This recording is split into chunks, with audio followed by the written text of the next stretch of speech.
Okay. Oh yeah, Shem Yerachem. We have made it. I actually have a Chavrusa on Monday night. Recording in progress. I learned with a Rav in Tanya. I learned Tanya. So I was rushing from there to come here. So I apologize. All my exercise I get on a day-to-day basis now is comprised of me running to shul to do the shir. Whew. Boy, am I out of shape. We talked about exercise yesterday. But yeah, that's where I'm getting my exercise. So first of all, shkoyach for forcing me to get exercise. I gotta run up these stairs and I gotta run to the car, run up the stairs. A lot of cardio action going on. So shkoyach. Take a deep breath. Okay, remember, please join the WhatsApp if you want to get more into the sugi of things. Also, if you are struggling with addiction, please see professional help. If you know someone struggling with addiction, please see professional help. It's good to learn, it's good to do all these avodas, but you also need professional clinical help with this. Please reach out to me and I can refer you if you are not sure where to go. Okay, also this year is L'Zecher Nishmas, my father, Yitzchak Kaddish ben Hanan, Me'ez Neshama Aliyah. And also, we have some news. We are going to finish the first piece of Shovavim. We were on this long journey together, and we're about to finish this piece on Shovavim. We should all be very, very proud of ourselves. So for all of us who stuck it all the way through. And I have to say, for me, this was like a very big shift, doing this daily shir. I've never done a daily shir like this before. And it really, really pushed me to a place where I never thought I could actually go. And I want to just thank you for that. And we're going to obviously keep it going because there's a lot more to the sefer. We're going to get more granular, more tachlistic into how to do this. Really, right now, this first essay was really just like the preamble and was like the beginning of really kind of delving into this, which, I mean, you might have thought we went deep and we went hard. You just wait. Buckle your seatbelts. Get ready. So this is going to be a little bit of a shorter piece. And so when we're done, I wanted to actually go into do a little bit of a summary, sikum, of the techniques, the tactics that we can use. See if we can kind of nail down the specific actions we can do based on what we learned in the sefer. And also on top of that, I have some tactics that have worked for me, that have the things that I've seen when I've studied this. I've looked into, we talked yesterday about the science on addiction, and there's some tactics there that I've seen other people say have worked. And we're going to get into some like practical takeaways. So tonight's going to be very practical, a practical takeaway from all of this, because it's very easy to leave this in the shir and talk about, the spiritual effects this has and how bad it is, and we can talk about how bad we are and how good we could be and all these froofy, fluffy things that are really, really nice. And obviously I'm not putting those parts down, but it's not froofy and fluffy. It's very, very important. It's very foundational. But it's very easy if we just leave it in our heads that it turns into something froofy and fluffy. It's like, you can tell people like, yeah, I learned the sugya of Shmiras Habris and Pekam Bris and the Klippas, and this is what happens in the Mayach, what happens in the Leiv, and you gotta learn Torah, you gotta do Gvias Chasadim. You could sound really yeshivish with it, and you can sound like you're really holding and you're some really holy guy, but if you're not applying these things in your life, if you're not taking this limud and actually creating rituals for yourself, it's literally going to be a waste of time. You might as well be doing something else. I'm going to be honest. I don't mean to be so harsh about this, but it's extremely important because we are going to get hit from all angles. We're going to get hit with this Yetzer Hara. Some of you probably already feel it. Some of you actually may be feeling it because you're learning this. You're thinking about it a little bit more, and you're getting hit with the Yetzer Hara more than you usually are. Whatever's going on in your life. Some, It could be anything from like you're just noticing the people on the street more often. It could be that like punked during these weeks while you're learning, something happens with your filter on your computer and it goes off, and now you have a computer that's not filtered, and now you have a Yetzer Hara. Do I go get it filtered? Who would I go get it filtered with? Maybe there's something going on at work where someone, like we discussed, someone's becoming a little too over familiar with you. It's all coming out now. I would say, maybe not for all of you, but stop me if I'm wrong, but I have the sense that because we're learning these sugyas, and this happens every time, it happens every single time you start learning a sugya that's really like touching a core part of you, what ends up happening is the Yetzer Hara doesn't like it. The Yetzer Hara does not like it. The Yetzer Hara does not like that we're talking about this. And he is fighting. He has all his forces out in full force against me, against you. I don't mean to be so harsh about this, but it's 100% true. The Yetzer Hara is fighting. Maybe you're getting into fights with your wife a little more, and you're like trying to figure out why. And again, it's not your wife's fault. It's not your wife's fault. It's just there's changes happening inside of you as you're going through this limud, and it's like it's causing ripple effects, and the Yetzer Hara does not like that. Yetzer Hara likes things to stay the same, no growth, and if there's anything getting fired up, it's firing. They're firing up the rocket boosters, but in the downward position. He's firing the rocket boosters down to the muck and the mire. So that's what happens every time you start trying to grow. The Yetzer Hara's claws that are in you start to move around and shake around. So hang tight, but you have to make it practical. You have to have practical steps you're putting into place. If you don't, this will stay in limud. The Yetzer Hara will ensnare you, and because you stuck a toe into the swimming pool, into the lake of fire, of discussing Inyane Kedusha, it could burn much more than if you wouldn't have even started learning this. And I'm not saying that this to scare you off.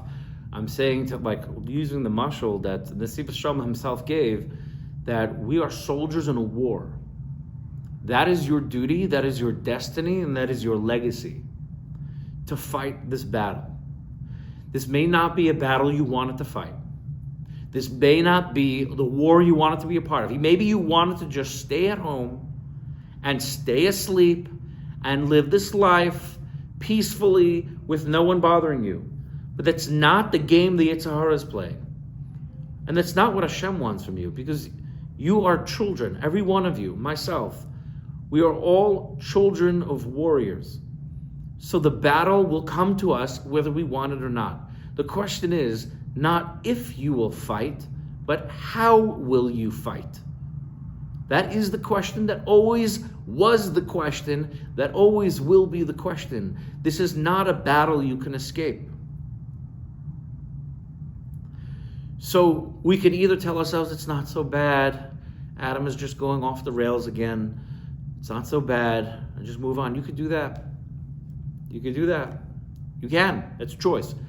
There's always a choice. You always have a choice. You can do that, or you can do the other thing that the Yetzer Hara wants you to do, is to say, you know what, I'm a Russia anyway, there's no point. I'm going to fail anyways, there's no point. You can do that too. That is a choice. And you know what? Like the Yetzer Hara will make it so that you don't really notice it. Yeah, the Yetzer Hara will make it feel... Again, I'm going to use movies. I'm going to use movies because we all... I don't know about all of you, but those were things that I wasted my life with, and I'm trying to find the nitzitzis of Kedusha in it. So in The Matrix, and I know like I'm using The Matrix in all the opposite ways that Esha Torah wants me to use The Matrix, right? The Esha Torah has those lovely discussions about the red pill and the blue pill and the this and the that. And no, it is a good mashal, and I'm not knocking the Esha Torah, but I'm using it very different ways. We talked about plugging in Kung Fu. But there's a scene in The Matrix where one of the good guys becomes a bad guy. And he's sitting in the restaurant and he's eating steak with the agent. And he's eating a steak, but he's in the simulation. So it's just a computer simulation. And he's eating the steak and he says to the agent, he says, I know this is not real, but it sure tastes real. It sure tastes real. This is what the Yetzer Hara is doing to us. You could leave this shir, not really do anything, go back to your life, and you can even, chas v'shalom, I don't hope none of you do this, but a person can go and be nichshol, go online, look at pornography, be moitzi levatala, and the Yetzer Hara is going to make you think like that guy, that you are really enjoying it. And he's going to make you think that this is real. And he's going to make you think that this is the life. And he's going to make you think that everything is fine. And it's just so enjoyable. And I'm doing what I feel. And your life will blow up around you. And you may not even notice it's blowing up around you. All the issues we spoke about. These are all going to happen. These are not punishments. Everything we discussed is not a punishment. Everything we discussed is just the consequence of you putting blinders up, being like that guy in the Matrix, eating the steak that's not real, thinking that it's real, and being okay, knowing that it's not real, but saying, I don't care, and I'm going to enjoy it anyways, because it feels good. So you'll do that, and Yetzer Hara will make everything feel good, and he'll anesthetize you. He'll give you the shots so that you are numb to all the damage and the destruction and the nuclear bombs you're setting off in your family and in your community and in your own life. And you'll notice maybe in 20 years from now, when everything is burnt to the ground and there's nothing left, and you're standing there, and the Yetzer Hara is going to get bored of you. The Yetzer Hara is a sicko, right? The Yetzer Hara is a sicko. He's only interested in you when you're fired up. He really is. When you're a burnt out husk, and you've depleted all your life force and all your energy, and you've been just wasting your time, on the going into the deepest levels of depravity. So you burn yourself out, and the Yetzer Hara says, okay, there's not much more I can do with this guy, and he's going to leave you, and he's going to abandon you in the middle of an empty, burnt out, destroyed world of your life. And you'll be stranded there. Just imagine, a huge crater where your whole life used to stand, a huge burnt out crater, and there you are, sitting in the middle of it, on the floor, and the Yetzer Hara has abandoned you, because he doesn't care. He's looking for the next guy now, looking for the next guy to destroy. And you're there, and you look around your life, and you're like, how did I get here? So I'm telling you now, this is how you got there, by not taking it seriously. And I'm talking to myself when I say, I know it sounds cliche when I say that. I'm talking to myself when I say this, because I'm not going to go into details, but I'm feeling the Yetzer Hara. I'm feeling the Yetzer Hara in very strange ways, and Baruch Hashem, things are okay for now. I have things that I've set up in place, but the Yetzer Hara has reared its head in ways that I was like, what are you even doing? I didn't have to deal with this for years. I didn't have to deal with this, and all of a sudden you're raising your head up to trip me up. It's because we're talking about this. It's just partially because we're talking about this. So I beg of you. I know maybe I'm rambling and ranting, and this is my preamble ramble, but I hope I'm getting through. If you take 1 or 2 or 3 techniques, I recommend more than one, at least 2 techniques that we talk about, that we've learned so far. The learning, and then maybe getting some of your health, so that even if you just were careful with sleep and you made sure you got a full 6.5 to 7 hours of sleep. I wish you got 8. I wish maybe it was 7 and change, but you got 6.5 to 7 hours of sleep in a consistent time every night. If you just did that, I would even go so far as to say, if the learning thing and the davening thing and the Gemilas Chasadim thing and all the Inyan Kedusha, that's just not touching your heart, that's not touching your soul. But if all you did is what we discussed last night, and you didn't even change your eating and exercise, you're eating all the same garbage you normally eat, you're eating carbs like it's going out of style, and all you did was slept for 6.5 to 7 hours in a consistent time every single night, that alone will give you an edge to fight the Yetzer Hara. That alone will give you an edge. I hope you do the other things too. You need Torah in your life. You need Tefillah in your life. You need to be working at those, but maybe you're not. Maybe your headspace is not there. Use one technique, please. And we're going to talk about a few more techniques and how to deal with when you're in the throes, when you're in that like obsessive, compulsive, compulsion, lust, drive, like how to get yourself out of it. We're going to talk about that. But it's important to know you have to walk away with this with practical things. It can't be another shir. I beg of you, it cannot be another shir. It cannot be another shir that you listen to and that you forget and you move on. Let's jump into this. Ois Zayin. Ois Zayin, and we're going to get a little more practical. Ukamar Inyan Shemiras Bris Kodesh, and we said that this Inyan Shemiras Bris Kodesh, Hu Achas, Hanakudais, Ha'ikarios, Sha'aleim, Bon Rabbi Seina HaKadoshim Ezuchus Yagan Leinu, Es Yisoidus HaChasidus. This is the one Nakuda that is so essential that our Rabbi Seina HaKadoshim built as a foundation of Chasidus. Umasru Nasham, and they would give up their lives. Lahashrish Belev, to implant in their hearts, Kol Hashaykhem Aleim Shezeh, that anything that was related to this, or in any way that's possible, or in any way that was fitting for them, Shezeh HaYisoid L'Kol Davar Shebekdusha, that this is the Yisoid, Shmiras Bris Kodesh, is the Yisoid for everything that is holy, B'chayai Ish Yehudi, in the life of a Yid. You need to, after everything we spoke about, this has to be, we gotta stop. We gotta stop with all the chumras. I mean, they're important. I'm not knocking chumras. Don't think that this is like Adam's just knocking the chumras. No. Chumras, there's a huge place for it. But we have to stop placing such an emphasis on these external things in our frum lives, about the level of kashrus we have, the kind of yeshivas that our kids go to, the kind of clothing that we wear, the hat and jacket, the gartel, the beck, the shtreimel, all of that. We have to stop that and stop thinking that is the ikr if we are not actively working on kedusha. More important than a shtreimel, more important than chalav Yisrael, more important than your standards of kashrus is that you are living with shmiras abris. That's it. It's full stop.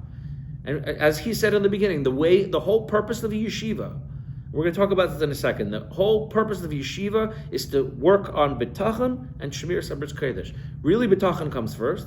Really, bitachon comes first because bitachon is the floor upon which everything sits. If you don't trust that Hashem is going to take care of you and that Hashem runs the world and that everything is in His hands, then literally we're wasting time. Like, what are we talking about? And it's a huge kitrug on Klal Yisrael that we don't talk about bitachon enough. I'm not going to go into whole bitachon. Maybe we could do a shir on bitachon, but it's a huge kitrug in Klal Yisrael that we're not learning bitachon in yeshivas as much as we should be. It's changing now. Baruch Hashem, it's changing now. But we're not talking about it in shuls as much, and we're not talking about it in the communities as much. And Baruch Hashem, the grassroots, there are tons of people learning bitachon right now. It's like a recent thing, and it's huge. And this alone probably will save Klal Yisrael. But he's saying that not just bitachon and shmiras abris. Those are the two foundations of Chassidus. Not how much Chassidus you learn, not how much Kabbalah you knew, not when you're sitting by Shalosh Shudas and you understand every single word of Askinu Sedasa. Those are important. That's high, but those things are meaningless if we're not living kedusha. And I'm saying this strongly, not because of you and the issues that you are facing, because I don't know all of you, but I know myself and I know my issues. And if I don't, I'm talking to myself here. I'm literally talking to myself here. If I don't hear these words, I will do what I am saying not to do. I will ignore it, and I will just go another day, and it's going to be fine, and everything's going to be fine until it's not, and the Yetzer Hara literally slits my throat in my sleep before I realize it. And I live a life of depravity. I have to build these guardrails. I have to build these guardrails. We need these guardrails in place. Otherwise, we're literally wasting our time here. We're mamish wasting our time. Upinas Yisoid, the kol ha'aliyas b'chai adam, and it is the cornerstone, the most important foundation that all growth in the life of a person, b'Torah and Yerushalayim, with Torah and Yerushalayim, b'hargashas or kedushas Shabbos Kodesh, to feel the hargasha of the or of kedushas Shabbos Kodesh, the or emuna Torah, and the light of pure emuna, this alus nafshis me'al hevle olam hazeh, and to raise our nefesh above the hevle, the emptiness, the nothingness of olam hazeh. That is shmiras bris kodesh. So even though bitachon is the foundation, it seems like what he's saying, bitachon and emuna is the foundation, and everything rests upon it.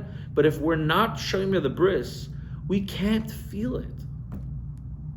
We could talk about it, but if you're not shomer the bris, you cannot feel the importance of emuna and bitachon and kedusha. We talked about this. You burn the nerve endings, right? When you're Isaac and when we're Isaac in Pagam Bris, we burn the nerve endings. We can't feel kedusha anymore. So maybe you could say that really Shmiras Bris is the foundation, because Shmiras Bris is the thing that allows our nefesh and our bodies to feel kedusha in this world. Without it, then what are we doing? We're eating the steak that's not real and thinking it's real and thinking it's pleasurable. All the narishkeit we waste our life with, we get further trapped. Even those of us who are not doing really, really bad things in Shmiras Bris, it's just not an avoda for us. It's not an avoda for us. So even you guys who are not actively working on that, so you're burning away, maybe not as much as someone who's really Isaac and Pagam Bris, but you're burning away nerve endings too. And you're getting yourself distracted. I'm getting myself distracted with things we shouldn't be distracted with. Politics.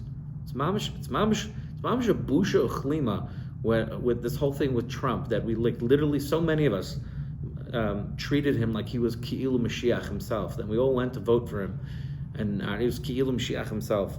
It's like, we have a karsatayv to the country we're in, and that's it. And then, let's move on. Let's focus on the real important things. It's Shmiras Bris, it's emuna bitachon, it's being close to Hashem, building a relationship with Hashem, and really being the men and the warriors that we were meant to be, that we were born to be, that we have that blood flowing through our brain, to be fathers who are present, to be husbands who are present, who are leading our homes, who are creating and building homes of kedusha.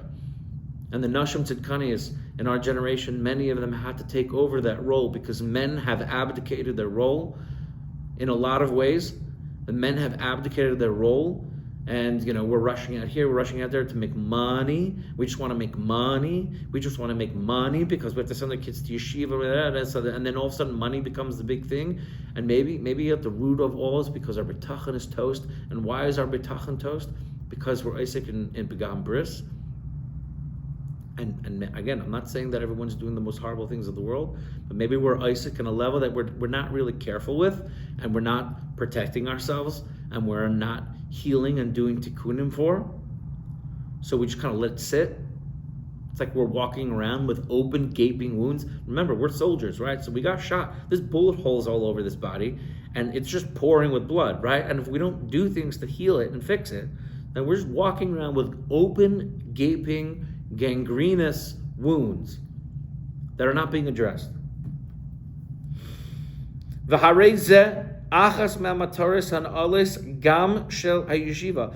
is one of the most important high levels of the goals of the yeshiva, like we talked about. To make it the cornerstone of kedusha and tahara.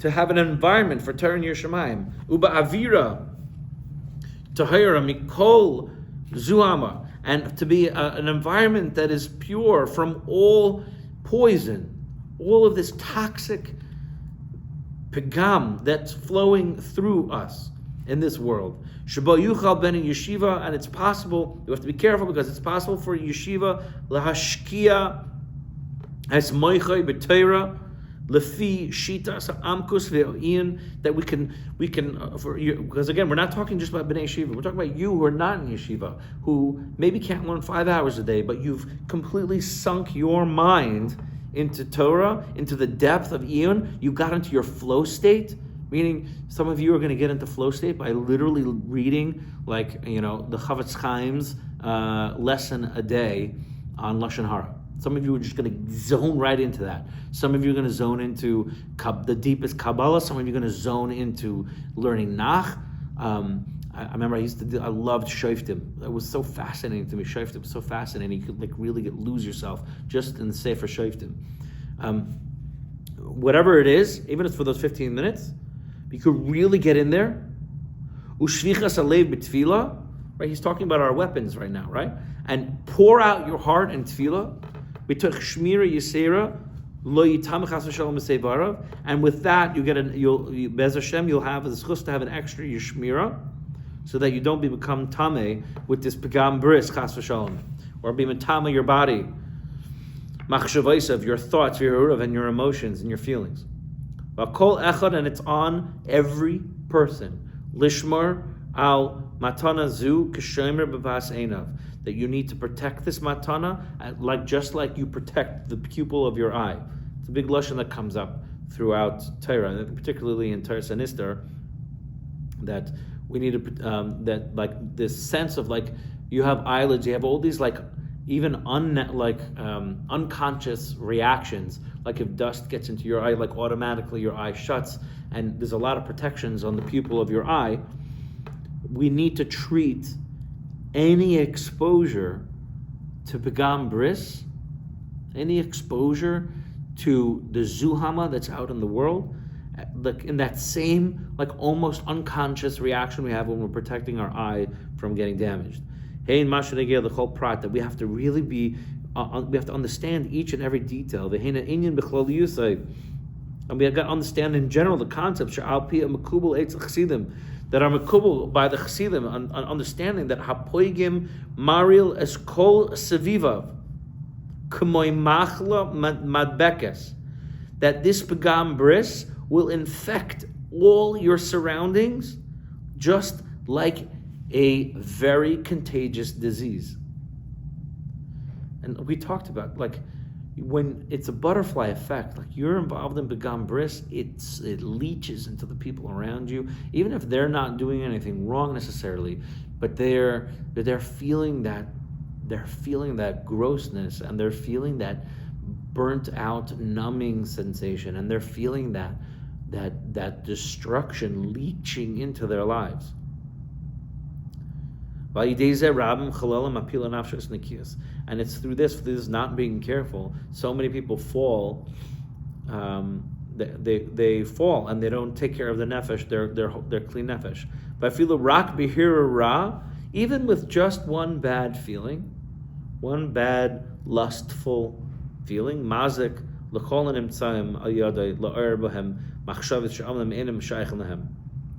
You can have so much destruction that through this hand is you're kind of bringing up this destruction just by having these thoughts, and you're bringing this up in people that would never have any shaykhis to that pagam, but because you caused it and they're in your circle, they're in your daled amos, they're getting affected by it. Every one of you has to be very careful on the kedusha of the place that you're in, and also the kedusha of our inheritance that the Rebbeinu HaKadoshim gave to us, that we should be zeicha, or we should be roi, we should be fitting to have the presence of the Shekhinah, and we need to warn. See, a lot of people don't talk like this. A lot of people are like, we don't want to talk about it too much because it's going to bring it out to the open. He's like, forget about it. He's like, we're going all out here. We're going all out, all guns blazing. We got to warn Gedolim and Ketanim. We got to warn the adults and the kids. We obviously got to do it in the appropriate way, in any way that is appropriate to them. So obviously, with kids, you got to be careful the way you talk. With adults, you got to be careful the way you talk. And in any situation that you find yourself, kol royu yakiru ki zera berach Hashem hu. You need to know, you need to see and recognize that you are a child. You are a child of Hashem. And you need to be Mekadosh Hashem's name, Barabim, and to bring in this environment into your life that is tahar, and that is you, and is uniquely you, but is tahar, and is a place where you can build the emunah bitachon, and a place where you can bring Torah in.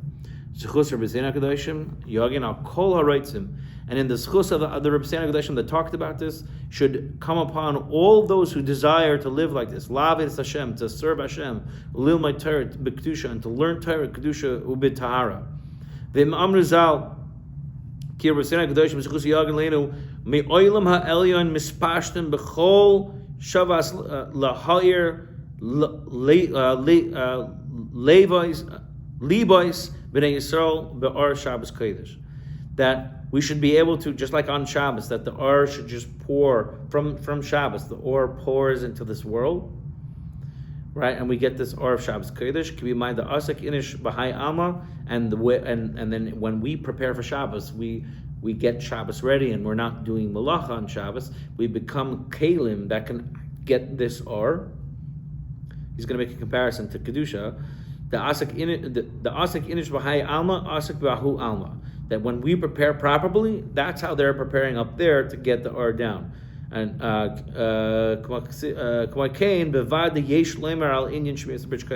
could say the same thing works, just like it works for Shabbos, just like on Shabbos when we prepare down here and we are ready for Shabbos and we know the halachas and we're not breaking Shabbos, so we're creating a kli for kedusha. The same thing happens when we're shomer bris kodesh.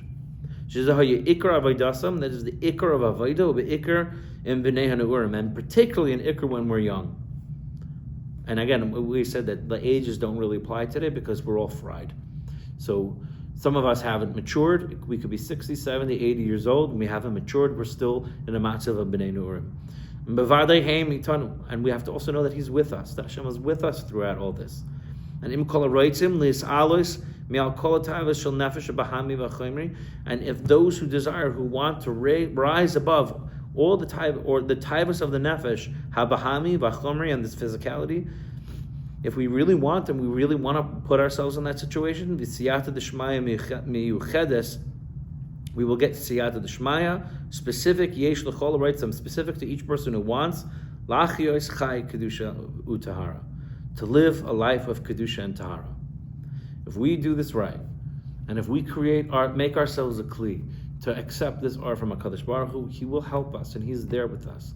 And as we said also, remember, even if we fail, and even if we fall apart, and even if things go badly, we still have that galaxy of art inside us, that chelik elikami mal, that cannot be extinguished. It can never, ever be extinguished. So we need to get back up again when we get knocked down, and we got to keep on fighting. And with that, I want to talk a little bit about some techniques. So shkoyach, mazel tov. We finished that this first essay, but let's do a quick summary, and then we'll talk about some practical tips. So the summary, and I'm going to focus not on all the details. I'm going to focus more on the tachlistika pieces that we learned. So number one, we learned about how serious this is. We talked about how serious this danger of being involved in Begam Bris is, and that even on the tiniest little level, we could be considered a Russia.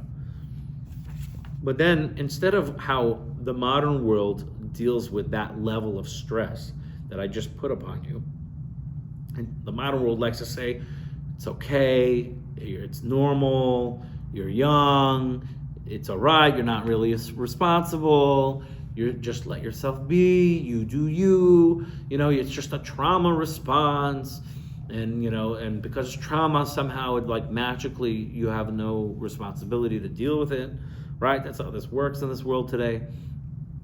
It's just a trauma response, but no. That's not how we deal with it. That's not how the Nesivos Shalom deals with it. The Nesivos Shalom says, no, you got to picture yourself. Because the Nesivos Shalom is not an idiot. He knows people fail. He knows that we can't keep that high level.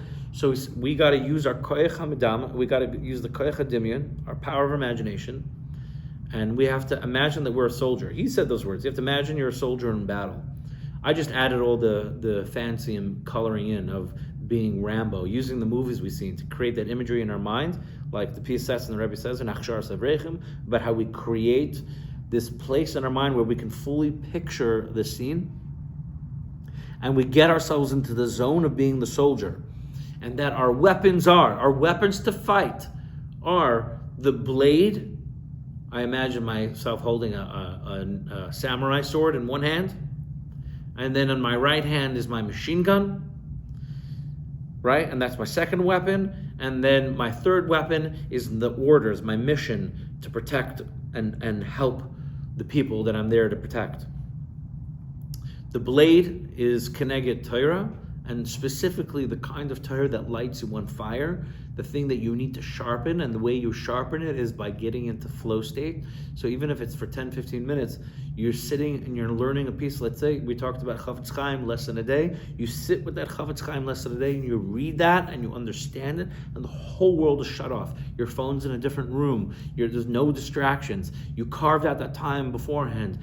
Your kids and your wife knows not to knock on the door of the office that you're in, or not to disturb you if you're sitting at the table, or you're sitting in your car, or whatever it is, and you're completely disconnected from all distractions, and you're in flow state. That's how you sharpen your sword. That's how you make your sword dangerous, because you're like burning through all the different channels of your neshama with this Torah, and it's just carving through, clearing out all the debris, opening up your mind so that you can be mekabel the kedusha in the way that you should. And then there's the tefillah of just davening to Hashem. And tefillah is more than just asking Him for things or just talking to Him. It's about real avodah, which is building a relationship. You're just building a relationship with Hashem. Getting to know Hashem as a friend. I had someone who once was telling me, like, a lot of when I was in yeshiva in Eretz Yisrael, it was about maybe 10, 15 years ago, a lot of the big gedolim, the big names were starting to pass away. And like, still happening, like obviously the gedolim are passing away. But they were like, when Rabbi Yasha passed away, people mamish like didn't know, like how do we even fill those shoes? When Rav Nosson Finkel was nifter, like there was like the gap between the next level of gedolim, and though that generation of gedolim is so massive that no one could really fathom like how to fill in those shoes. And there was a Rebbe of mine that said something very interesting. He said that we're losing all these gedolim because, I mean, obviously it's their time and HaKadosh Baruch Hu had the plan, but a way to reframe this for us is that the way we connect to Hashem was through gedolim. But we're losing all these gedolim, so maybe Hashem is telling us now it's time for us to grow up. And instead of connecting to Hashem and treating Hashem as a gadol, we have to start relying on each other to be mechazik each other, because we don't have the gedolim to rely on anymore. Obviously, there's still gedolim today. I don't mean to knock the gedolim that are around today, but if anyone knows, if you know what I'm talking about, the levels of Rabbi Yasha, Rabbi Chaim Kanievsky, like these, Rabbi Stein, like these are the greats of the greats. When you realize that you got to rely on each other and to be mechazik each other, maybe we need to start treating Hashem like that. Instead of looking at Hashem as someone so big and so great and so beyond there, that we can actually imagine that we can have a regular conversation with Him. And that's maybe the avodah of this generation, when we start to lose those great people. That's our avodah of tefillah. It's like building that relationship. And Gemilus Chasadim, we're here to break our midas, and we're here to care for each other. We're all chelik of the kamimal. Every single yid, chelik of the kamimal. We're here to care for each other. This is our mission statement. And we said, like, when people are over in Begam Bris, that it causes just destruction, because you just become a meaner person and a crueler person and a colder person if you're Isaac in Begam Bris. And our whole purpose of existence is to create a space where Hashem, adir b'tachtoinim, and to break these nefesh habahami midas, and to rise above it, and that is by supporting other Yidden. So that's the focus. That's the focus. That's the thing. I would say that's the first thing to go. The first thing to go when you're Isaac and Begam Bris is you just stop caring about other people. It's just about you. You get this depressed state, and you stop caring about other people. Those are your weapons. And we said that was also only in regular warfare. That's only regular warfare, the regular day-to-day fight with Yitzhar. But sometimes you get mamish blindsided in crisis, and you have to go nuts. You got to be like a Nazir. And we talked about, like, for some of you, that might be just throwing your computer out the window. That might be what it is, or throwing your phone away, right? You know what? They can write letters. You can write, if anyone wants to get in touch with you. That's the other wild thing about phones. It's like the second we all got phones sitting in our pockets, then all of a sudden, people like think that you owe it to them to pick up the phone when they call you. It's like, what? It's my phone that I bought. It's not your phone that you gave to me and is in my pocket. Now, if you work for a job and they buy the phone for you and they tell you you have to be available at a certain time, I'm not talking about that. But in general, it's like, we pick up, if we miss the call and then like we get it like an hour later and we call back, we're like, oh, I'm sorry I missed your call. It's like, why? What are you sorry about? Like, why do you owe that person an answering of the call? He called you, you weren't available. You call back when you are able to call back. Why are you saying sorry? We're so brainwashed by this stupid device in our pocket that like we think that we now like have bias over other people because I know they have a phone in their pocket.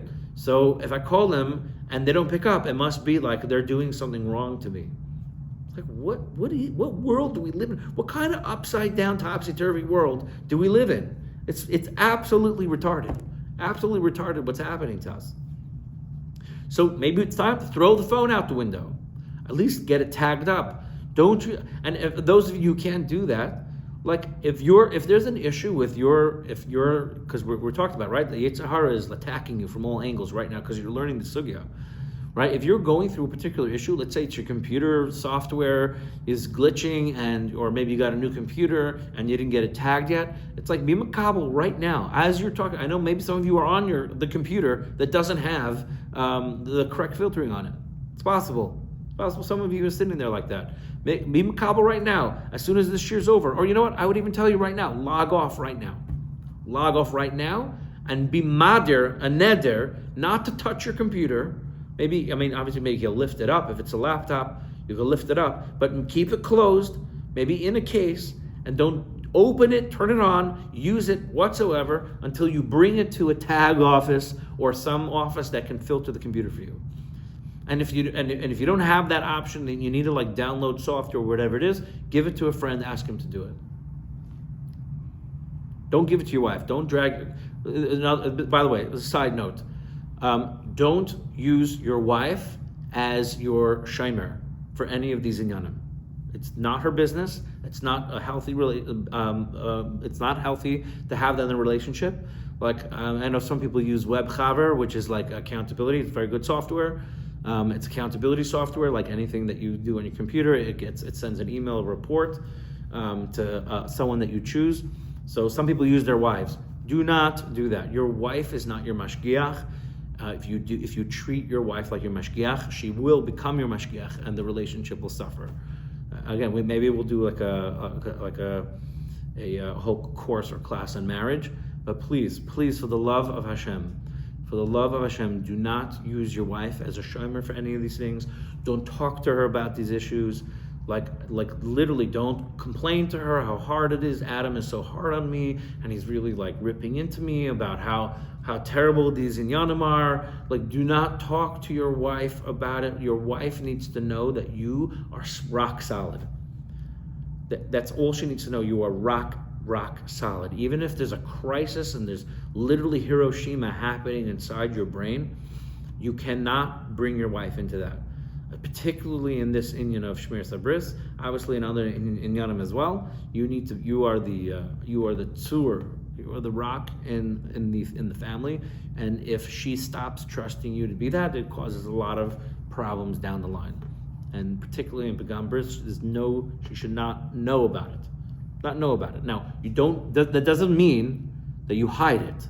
That means that you have to find chaverim, and you need to find a rebbe that you can talk to about this. And I promise you, I've done this. I've talked to a rebbe about this. It's nowhere near as shameful as you think it is. When you talk about it, you will feel better. I promise you, your Rebbe will understand, and either he has the skills to help you, or he will direct you to the people that have the skills to help you. It's 1,000 times better for you to bring this to the sunlight than to let it sit.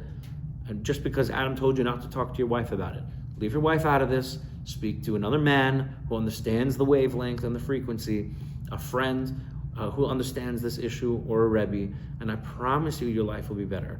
Daylight, sunlight is the best disinfectant. When you're talking about this with people, when you're not alone, this helps so much.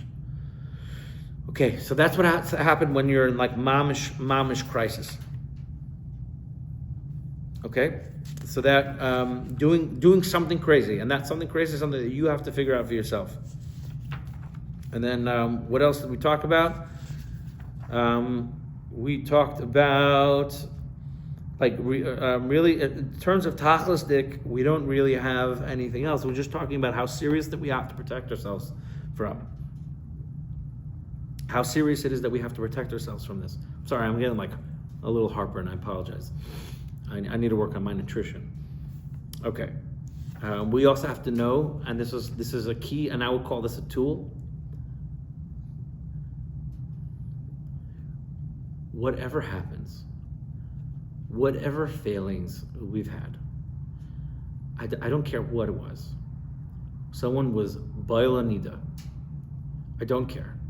It doesn't matter how bad it got. HaKadosh Baruch Hu is still with you.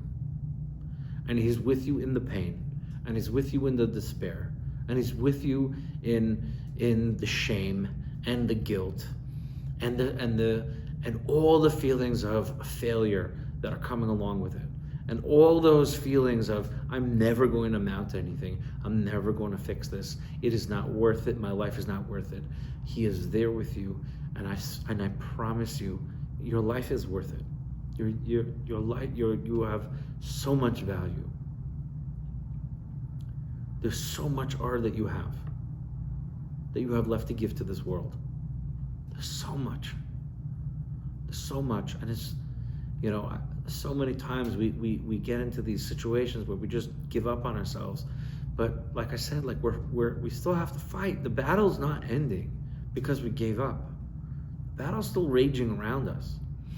So it's literally like you're a boxer going into a ring and you're tying both your hands behind your back, going into the fight. When you give up on yourself, I daven that I see this in myself, that I see the greatness that I could be. I daven for you, that you see the greatness that you can be, so that we can rise above this. And I want to talk a little bit now. Of the effects that this thing can have, and then some tools. I know I'm already past the time, it's 9:30, but Jake, if you're there, does the island want to continue?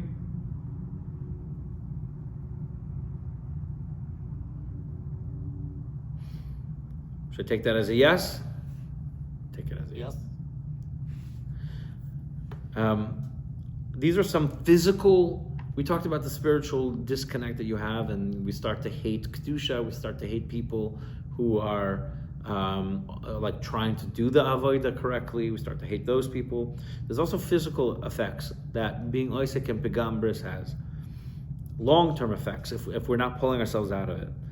There's, number one, you have a depletion of your physical energy. I tried looking into this, but there's a lot of goyim out there that has started these groups called, again, pardon my crass, I don't mean to use this lashonis, but it's important to just have the practical steps. There's a lot of goyim started these groups called no fap.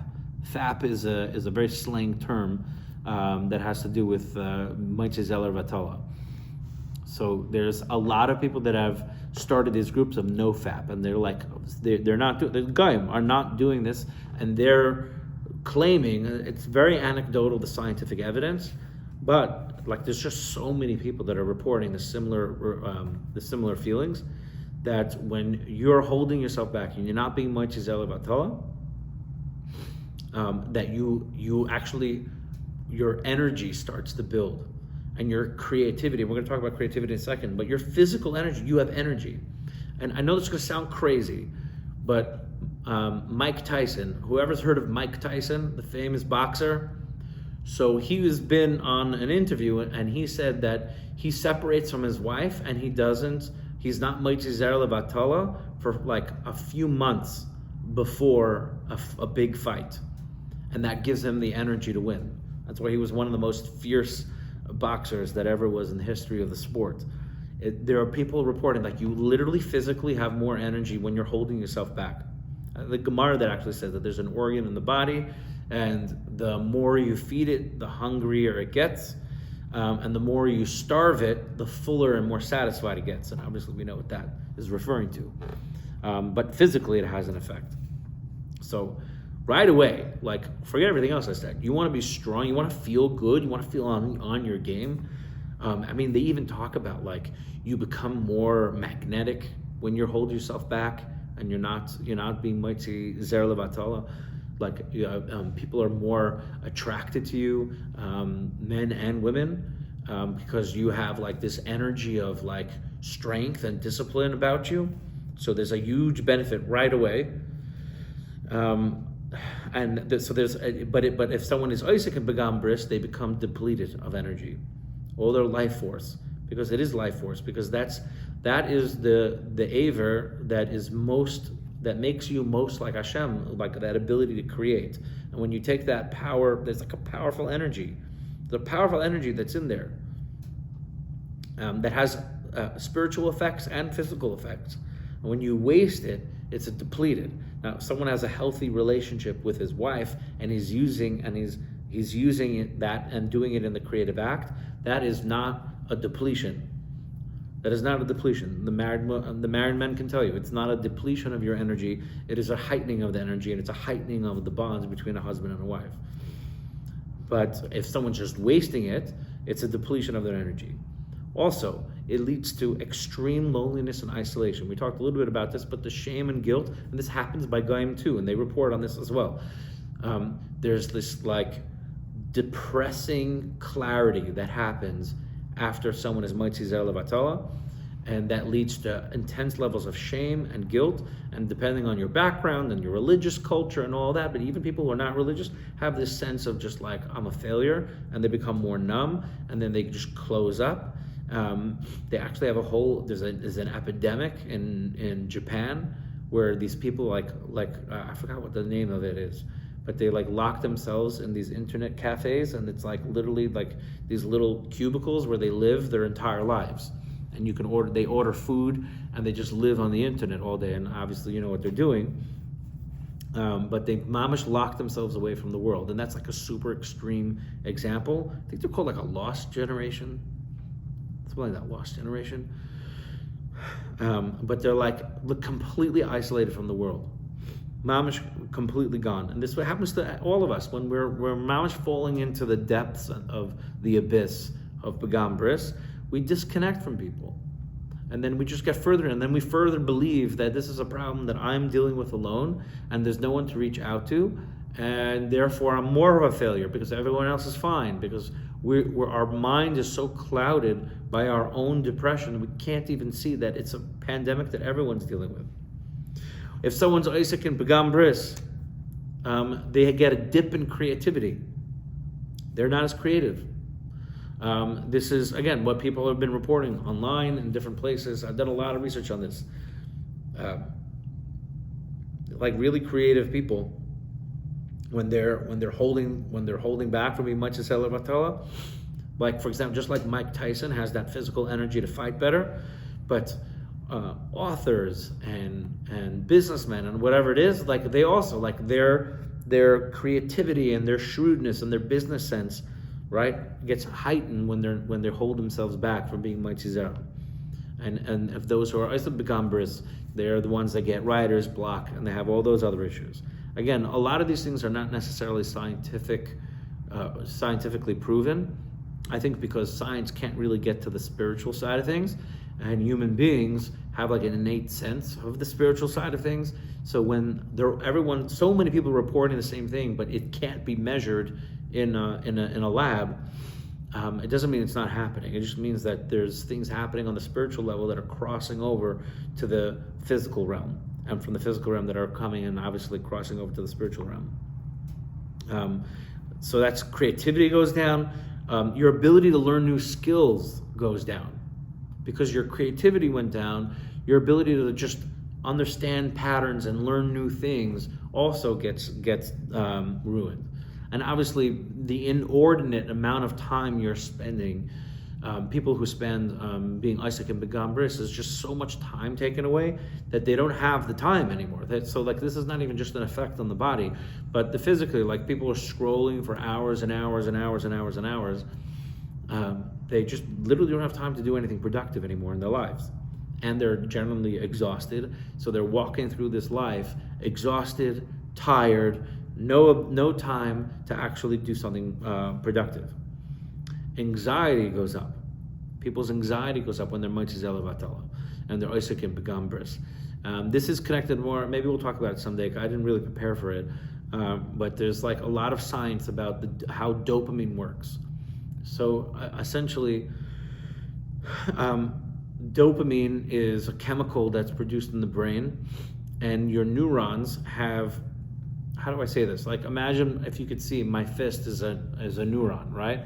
And coming out of the neuron are these like tentacles, and dopamine is getting produced and it's going into these tentacles. The tentacles are grabbing it, and then it's going into the neuron, and the neuron is now all excited with the dopamine to move and to motivate you. So dopamine is designed, HaKadosh Baruch Hu gave to us as a gift, that it's like the desire drug that our body makes on its own. And it's what we use to like complete any task. It's what we use to, like when we have a dream that we want to follow through on, an ambition that we want to follow through on, when we're excited to do a Dvar Mitzvah, when we want to start a business, even it doesn't have to be necessarily directly a Dvar Mitzvah, but connected to something positive in the world, which is a mitzvah.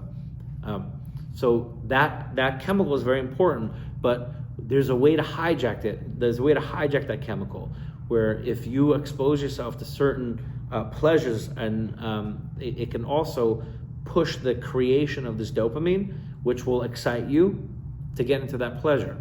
But what happens is if you overload that system, if you overload and you have tons, you trigger your brain to produce tons of dopamine, it actually crashes the neurons. So you have, remember, your neurons like this, right, with the little tentacles sticking out. If you have tons of dopamine being pushed onto this, it covers up the tentacles until it closes it up, and then you have no way to grab more dopamine anymore. So then your neurons can't even feel dopamine, but because it had dopamine, it wants more dopamine, but it has no way to grab dopamine. So your body keeps producing even more dopamine, and it sets off this like weird chain reaction where this is why, like when someone's on TikTok or one of these scrolling websites, when you scroll the first few videos, it feels good, but after a few hours, you don't feel good anymore because your neurons are not able to get that feel-good feeling anymore. And again, this feeling is only created, this dopamine is only created when you want something, not when you get something. When you get something, it's a different feeling. It's endorphins, serotonin, it's other chemicals in your brain. Dopamine is only that when you want to get something. It's the desire chemical. So when you've crashed it and your neurons are not able to grab any more chemicals of dopamine, what ends up happening is you start to burn out and you start actually experiencing high levels of pain. There's a very, very good book by, I can't remember the name right now, an author, her name is Annie Lemke. That's Annelembke, I believe is her name, about dopamine. I can't remember. I should probably look it up right now. This is a very important book. It's very graphic. So if it's not for the light-hearted, it's not very graphic. But she's a therapist, so she talks about people with very twisted. It's very twisted issues in sexuality. But it's not the whole book. It's just one small part of it. But it's a very scientific level, and it really describes how dopamine works. So I need to get you the name of this book because it's extremely important. Dopamine Nation Dopamine Nation will explain how this dopamine works. Also, if you you look at Andrew Huberman podcast, Andrew Huberman, Huberman. If you look up dopamine, Andrew Huberman dopamine, it'll get you also podcasts to talk about it. This explains that whole process. HaKadosh Baruch Hu set up a beautiful system, but he also gave us the ability to crash it in such a terrible, destructive way. And then when we crash it, right, that creates this addictive cycle where people who are addicted don't even enjoy the Begam Bris anymore. They don't even enjoy it anymore, but they're still doing it because they're compelled, because the neurons are still desperate for dopamine, but you destroy the tentacles that can grab the dopamine, so it's just flooding the system and it crashes like a lot of it. And this is why it has a lot of physical effects, because dopamine, the way that dopamine is produced, it can crash a lot of different systems in the brain, and then it has to pull energy from other places, and it's a whole big butterfly effect of damage. It causes anxiety, it'll cause depression, it'll cause despair. People become very nihilistic. They have these terms of, like, I don't know if you guys heard of it, but like being red pilled or blue pilled, white pilled, and there's something called being black pilled. So these are like different descriptions of the world. Like red pilled is like someone waking up and realizing that, you know, the real truth of things, and that means different things to different people. But the concept of being black pilled is essentially like there's no point even in trying to be better and becoming maybe, you know, healthier, more active, more successful. There's not even a point, because this whole world is completely broken and we're all cooked anyway. So the more a person is involved in Begam Bris, the more stuck in nihilism and defeatism. He starts blaming more people. Your ambition, like we talked about, dies. And obviously the last thing that I have here is your relationships fall apart. Your relationship. You can't have a healthy relationship with people when your entire system is crashing. And this is it. Like the Yetzer Hara makes it like the guy in the Matrix. Like the Yetzer Hara, while all this is crashing down around you, while you're dealing with all these issues, you may not even notice it. It may not even be something that comes onto your radar. But what ends up happening is, like, you feel like you're eating the steak and you're enjoying life, but it's not real. It's a computer program. It's not real. And then your whole system crashes, and then you come out the other end of this years later, months later, whatever the time frame is, and you look around you and your whole life is a wreck and is on fire, and you didn't even notice it. It's possible that can happen. So, like, you need to deal with this. This is emergency on a spiritual level, on a physical level, and I know it went over, but I promised you some tactics, and I want to talk specifically about tactics when you are caught in the grasp of the Yetzer Hara. When your blood is pumping and you're feeling the compulsion and you're sitting there on your computer trying to break through. You're trying to break through you're trying to break through the filter. Or so you're thinking to yourself, I'm going to go look at the thing that I'm not supposed to look at. Or you're going to go to the internet cafe. Or you're going to go whatever it is. Whatever, you're going to go end up talking to that person you shouldn't talk to. You're going to, DM that person you don't want to be DMing. When you do that, right, how do you get yourself out of it? And I'm not talking about you did the deed. I'm talking about before the deed. You just have this compulsion, and it feels like literally there's a chain around your whole nefesh, and it's pulling you, and it almost feels like you have no free will. The mamash almost feels like you have no free will. So what do? So the key, as we learned in the Sefer, is that when someone, the Yetzer Hara, boils your blood, and like we said, your koach hamedama, right? So the Yetzer Hara is also known as the koach hadimyon, and the tool to fight it is by using your koach hadimyon, your imagination, to get your blood boiling. You need to do things that are going to get your body, your blood in your body, boiling, but for positive, productive, creative things. And it would be really nice, and it would be really geschmack and super easy, and no one would have a problem if the answer was just sit down and learn a block Gemara, and you get yourself all riled up, and it will break this chain that's pulling you. But let's be honest, and let's be real for a second. That does not happen. I mean, maybe for some people, and if it does, that's amazing. But for many, many people, even if they love learning Gemara, but that Gemara is not necessarily going to boil their blood to the point where it can break the chain. There's a bunch of hacks that you can do. There's like literally hacks that you can do. Number one, very, very easy, is remove yourself from the situation. Let's say you're sitting at home, move to a different room. And literally by getting up and walking. If you're in the next room, so like if you're in front of your computer, you have your phone, like leave your phone there, leave your computer there, move to a different room. When you're in the different room, okay, and like that movement alone is going to start moving, it's going to set off endorphins in your brain. Endorphins, something else. When you're exercising and you're doing something productive, a different chemical actually is produced, and those are very, very healthy and positive chemicals for you. When you do exercise and that is being released, they actually have done studies that people who have mild to moderate depression, so like mid-level depression, we're talking about high, like not extreme depression, but like high levels of depression, or people with ADHD, if they're exercising, they can actually use that as medicine to address depression, anxiety, and ADHD. So for those of you who have ADHD, lifting weights and running is actually medicine that you should be doing on a daily basis.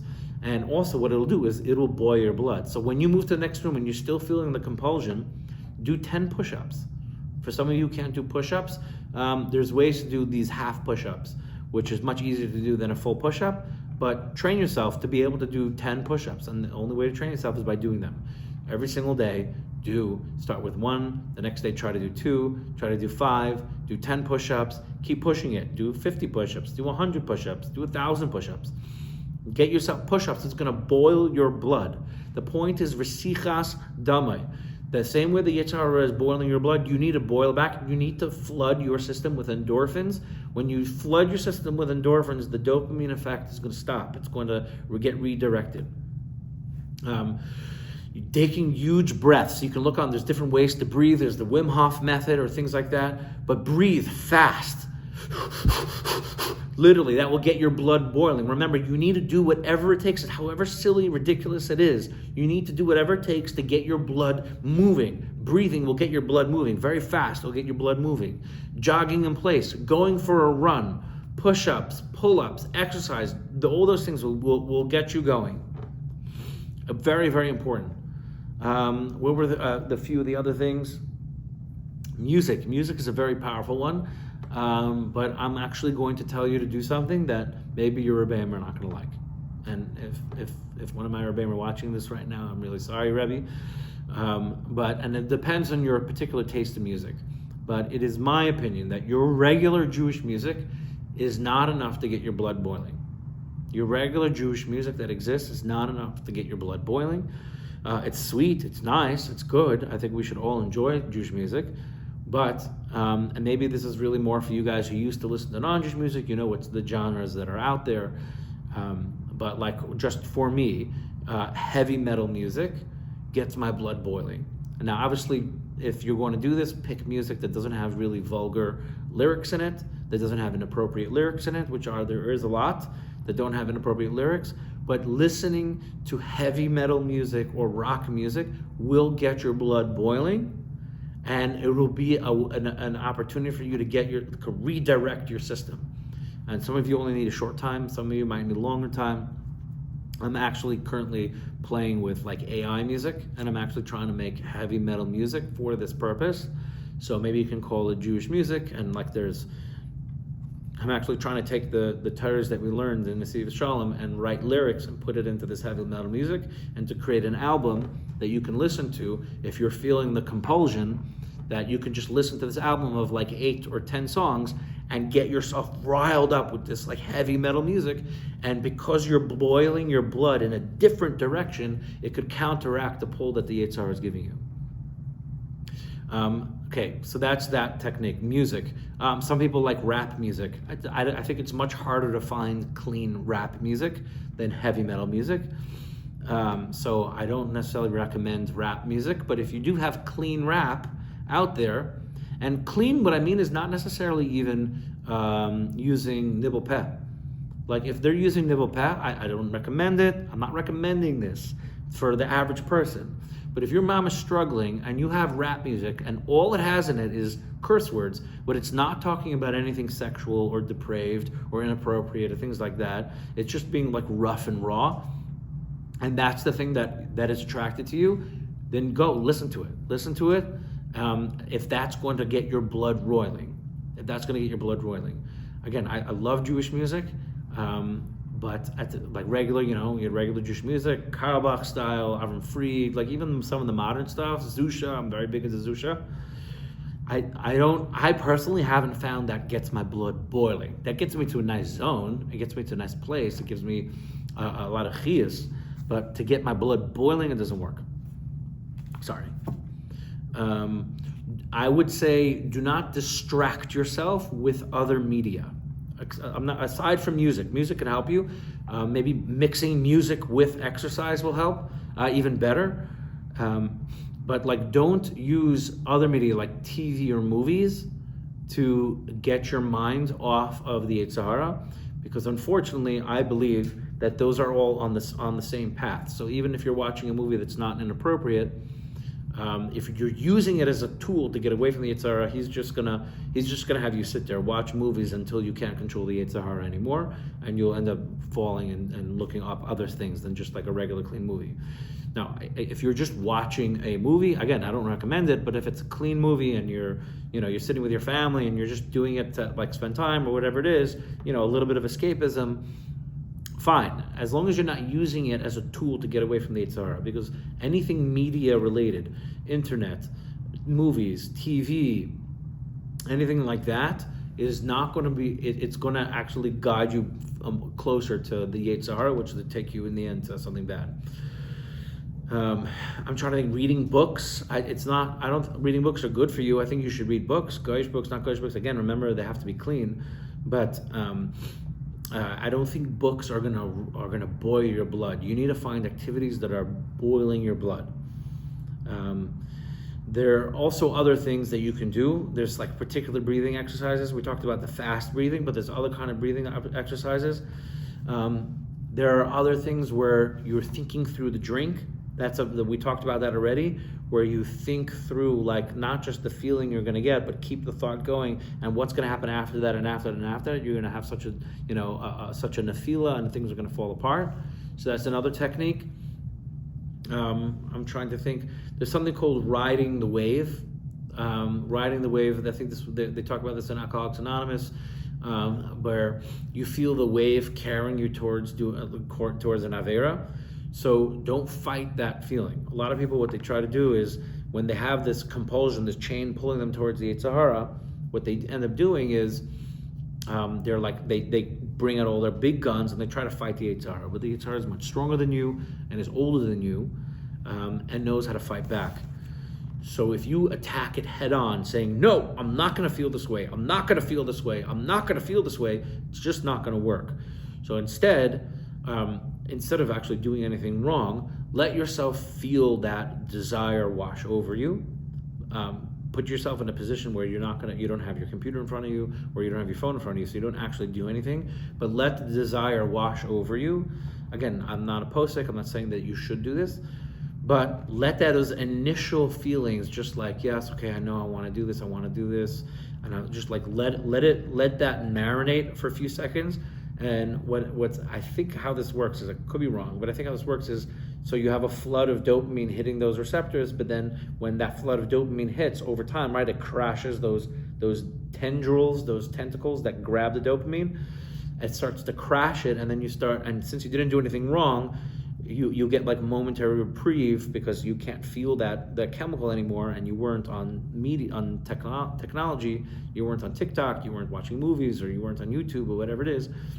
So you're able to like then breathe through, and then you're able to go try a different technique of like, working out or exercise or whatever it is. So that's called riding the wave, like letting yourself just feel the feeling, just not doing anything. So that was it. I think those were all the techniques.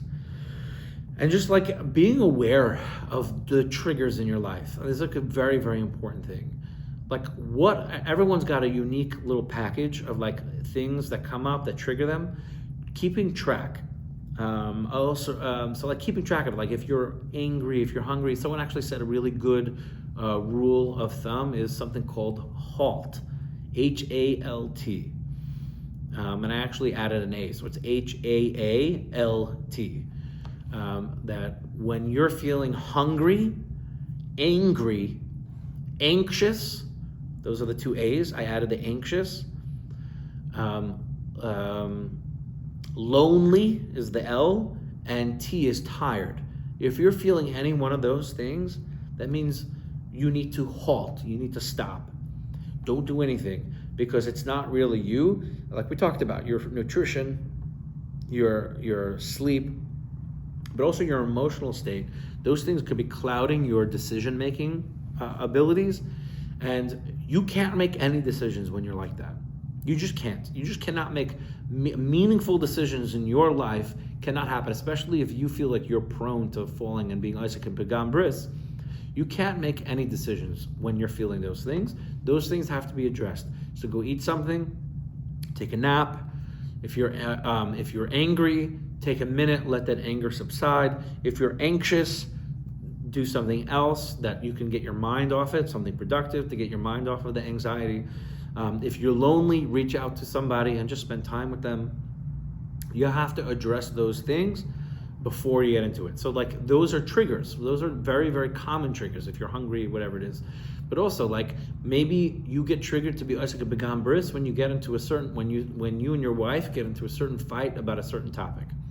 And if that happens, every single time that happens, you have this compulsion to go do. Doesn't mean you always do it something wrong, but you have this compulsion that creeps up because the Yetzer Hara taught your brain to get triggered by this particular thing.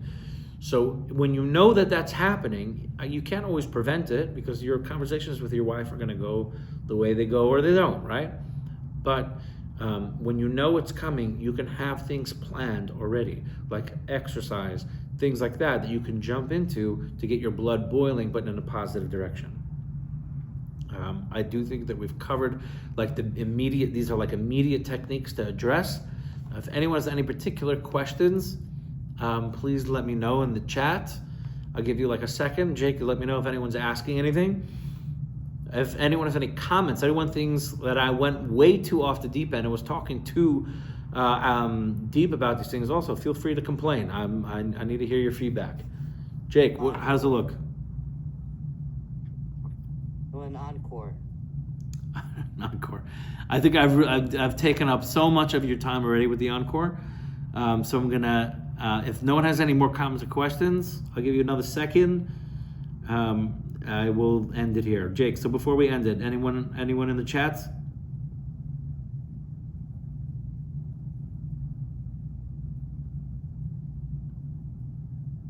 Recording stopped. All right. I gotta run. Sag is it.